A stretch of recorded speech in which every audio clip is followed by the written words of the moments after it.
আজকে আবার চলে এসেছি গলদা বাবলা তোলায়। আমি আজকে চলে এসেছি বাকি ভাইয়ের সঙ্গে দেখা করতে। বাকি ভাই আজকে রুটির পিস কি প্রাইস কি রেখেছেন? রুটি 70 টাকা করে পিস। এত গাড়ি মেডিস যে। আচ্ছা এদিকে কবিরুল রুটির পিস তোমাদের এখানে কত করে যাচ্ছে? 700 টাকা পিস। 700 টাকা। এ তো বিক্রি হবে তো? এ তো অবশ্যই। যেটা আসো 700 টাকা করে এই রুটি ছোট এ ছোট তো রুটি দেখছি বাতাসের মতন। ছাড়ো ভিডিও করে ছাড়ো। এ ভিডিও তো ভাইরাল হবে না।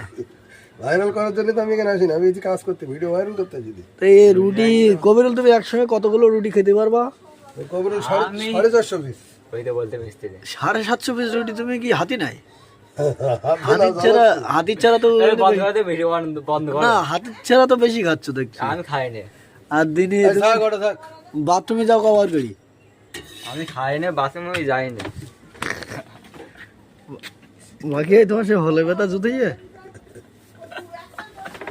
হলে যদি হতো